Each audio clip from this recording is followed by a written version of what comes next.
Writers cramp एक ऐसी स्थिति जो एक पन्ना कागज भी लिखने में मुश्किल खड़ी कर देती है।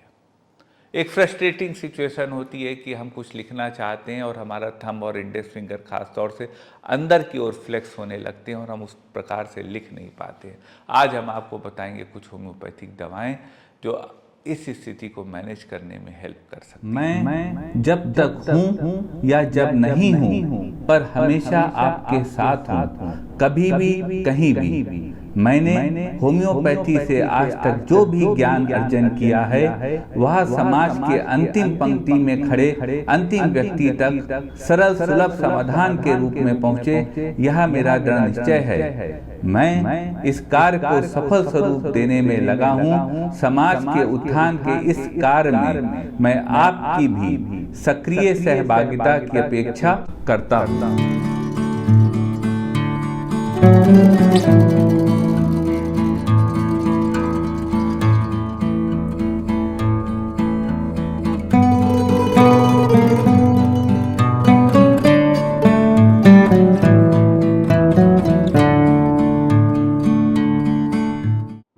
नमस्कार साथियों, डॉक्टर उमंग खन्ना होम्योपैथिक क्लिनिक के इस प्रोग्राम में आपका एक बार फिर से स्वागत है। साथियों, आज हम बात करेंगे राइटर्स क्रैम्प के विषय में। एक ऐसी समस्या जो व्यक्ति को लिखने में परेशानी खड़ी कर देती है। हम आपको बताएंगे राइटर्स क्रैम्प को मैनेज करने की कुछ संभावित होम्योपैथिक दवाएं। सबसे पहले साथियों जान लेते हैं राइटर्स क्रैम्प होता क्या है। राइटर्स क्रैम्प वह स्थिति होती है जब लिखते टाइम हमारे रिस्ट की तरफ से जो फिंगर्स होती हैं उनका फ्लेक्शन हो जाता है, यानी वो अंदर की ओर उसमें खिंचाव आ जाता है। वह ही स्थिति को राइटर्स क्रैम्प कहते हैं।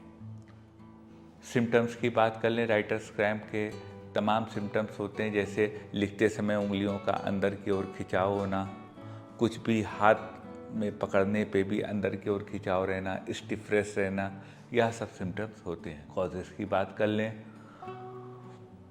राइटर्स क्रैम्प का कॉज DYT1 जीन माना गया है। DYT1 जीन में जब डिसऑर्डर होता है तो ब्रेन से जो सिग्नल आते हैं हाथ की तरफ लिखने के लिए वह फॉल्स होते हैं, और जब वह सिग्नल फॉल्स होते हैं, गलत होते हैं, तो उससे रिस्ट की तरफ से अंगूठे और उंगलियों में अंदर की ओर खिंचाव होता है।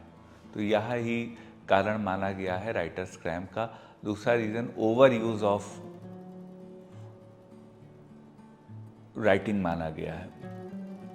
जब आप लगातार बहुत देर तक लिखते हैं और कई दिन तक लिखते हैं तो एक प्रकार का मसल्स में खिंचाव आने लगता है और राइटर्स क्रैम्प आते हैं।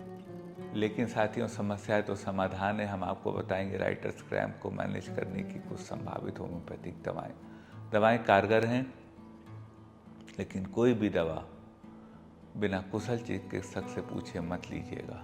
तो चलते हैं साथियों, सफ़र पे बात करते हैं राइटर्स क्रैम्प की। नंबर 1 दवा साथियों जो होम्योपैथी में हमारे हिसाब से राइटर्स क्रैम्प को मैनेज करने की आती है वह है स्टैनम मेटालिकम। पेशेंट लिखना शुरू करता है, उसकी उंगलियों में स्टिफनेस आ जाती है और अंगूठे का अंदर की ओर खिंचाव आने लगता है। यदि ऐसा हो तो स्टैनम मेटालिकम 30 पोटेंसी में 2 drop 3 times per day patient को दी जा सकती है। यह कारगर दवा है। एक स्थिति आती है राइटर्स क्रैम्प के साथ हाथों में पेन भी होने लगता है। जब पेशेंट लिखता है तो राइटर्स क्रैम्प तो आ रहा है, उंगलियों में पेन होने लगता है। तो अगर यह स्थिति हो तो इस स्थिति को मैनेज करने की दवा है मैकफॉस 6x पावर में एक टैबलेट यदि दिन में 3 बार दी जाए तो इससे राइटर्स क्रैम्प भी मैनेज होता है और जो लिखते टाइम पेन आता है हैंड्स में, फिंगर्स में, वह भी खत्म होता है। एक स्थिति आती राइटर्स क्रैम्प पेशेंट को है और उसके हाथ शेक कर रहे हैं, हिल रहे हैं, उसमें जग्स आ रहे हैं। तो अगर यह कंडीशन हो तो इस स्थिति को मैनेज करने की दवा है cuprum metallicum. Cuprum met 30 potency में 2 drop 3 times per day patient को दी जा सकती है। इस दवा से मरीज को लाभ होता है। एक स्थिति साथियों आती है वीकनेस की। राइटर्स क्रैम्प है और हाथों में वीकनेस आने लगी, कमजोरी आने लगी, ताकत ही नहीं लग रही, कलम पकड़ने में, पेन पकड़ने में दिक्कत हो रही। तो अगर यह स्थिति हो तो इस स्थिति को मैनेज करने की दवा है जेल्सीमियम सेमीपरवायलेंस। जैल्सीमियम 30 पोटेंसी में 2 drop 3 times per day patient को दी जा सकती है। इस दवा से मरीज को लाभ होता है। जैल्सीमियम का एक और सिम्टम है साथियों, डलनेस, डिजीनेस, ड्राउजीनेस, वीकनेस। और जैल्सीमियम के मरीज को प्यास बिल्कुल भी नहीं लगती। एक स्थिति साथियों आती है एक्सर्शन की। बहुत ज़्यादा लिख रहे हैं, उंगलियों में एक्सर्शन आ गया, हाथों में एक्सर्शन आ गया और पेशेंट परेशान हो गया और क्रैम्प्स आने लगे। तो अगर यह स्थिति हो तो इस स्थिति को मैनेज करने की दवा है कालीफॉस। कालीफॉस 6x पावर में 4 टैबलेट सुबह 4 टैबलेट शाम पेशेंट को दी जा सकती है। इस दवा से मरीज को लाभ मिलेगा। एक स्थिति आती है राइटर्स क्रैम्प की, जब स्पेसिफिकली थंब और इंडेक्स फिंगर में खिंचाव आने लगता है, यहाँ अंदर की ओर फ्लेक्स होने लगते हैं लिखते समय। तो अगर यह सिम्टम हो तो इस सिम्टम को मैनेज करने की दवा है साइक्लामेन। साइक्लामेन 30 पोटेंसी में 2 drop 3 times per day patient को दी जा सकती है। इस दवा से मरीज को लाभ मिलता है। एक स्थिति आती है राइटर्स क्रैम्प है और बहुत ज़्यादा ओवर यूज से लिखने के हाथों में स्टिफनेस आने लगी है, मसल्स रिजिड हो गई हैं, सख्त हो गई, मतलब लगता है कड़ापन आ गया है। तो अगर यह स्थिति हो तो इस स्थिति को मैनेज करने की दवा है Calcarea floor. Calcarea floor 6x power में 4 टैबलेट सुबह 4 टैबलेट शाम पेशेंट को दी जा सकती है। इस दवा से पेशेंट को लाभ मिलता है, उनके मसल्स की रिजिडिटी भी खत्म होती है और पेशेंट भी ठीक होता है। एक स्थिति आती है ओवर स्ट्रेनिंग की। राइटर्स क्रैम्प उस स्थिति में भी आता है जब ओवर स्ट्रेन हो जाता है, मतलब कि लिखते जा रहे हैं, हाथ में थकान आ गई तब भी लिखते जा रहे हैं और फिर क्रैम्प्स आने लगते हैं। तो बार बार जब ये रिपीटेड ओवर स्ट्रेन होता है तो उससे राइटर्स क्रैम्प डेवलप हो जाता है। तो अगर यह स्थिति हो तो इस स्थिति को मैनेज करने की दवा है रूटा ग्रेवियोलेंस।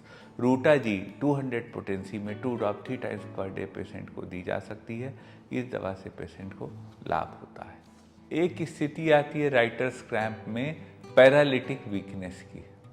पेशेंट के हाथ में बहुत वीकनेस आ गई और अब लगता है कि हाथ सुन्न हो गए, पैरालिसिस हो गई, हाथ काम ही नहीं कर रहे हैं और बस केवल इंडेक्स फिंगर और थंब का खिंचाव होता रहता है। तो इस प्रकार की कमजोरी अगर आती है, प्रोग्रेसिव मोटर वीकनेस इसको कहते हैं। यदि प्रोग्रेसिव मोटर नर्व वीकनेस आती है हाथ में और राइटर्स क्रैम्प है तो उसको मैनेज करने की दवा है कॉस्टिकम हेनिमेनाइड। कॉस्टिकम 30 पोटेंसी में 2 drop 3 times per day patient को दी जा सकती है। इस दवा से मरीज को लाभ होता है। यह साथियों कुछ दवाएं थी राइटर्स क्रैम्प की। दवाएं कारगर हैं, लेकिन हम आपसे निवेदन करेंगे कि किसी कुशल चिकित्सक से प्रिस्क्राइब करा के ही कोई भी दवा लीजिएगा। मन में हमें इंतज़ार रहेगा आपकी राय का। इस वीडियो के विषय में अपनी राय रखिएगा और यदि मन में कोई क्वेरी हो तो व्हाट्सएप करिएगा हमारे व्हाट्सएप नंबर पे। कोशिश करेंगे आपकी बात का जवाब दें। निवेदन करेंगे साथियों, यदि वीडियो आपको अच्छा लगा हो तो इस वीडियो को शेयर करिएगा अपने साथियों के साथ और इस समाज को डॉक्टर उमंग खन्ना होम्योपैथी क्लिनिक से जोड़ने में मदद करिएगा। आपका साथियों इतनी देर हमारे साथ रहने के लिए बहुत बहुत धन्यवाद।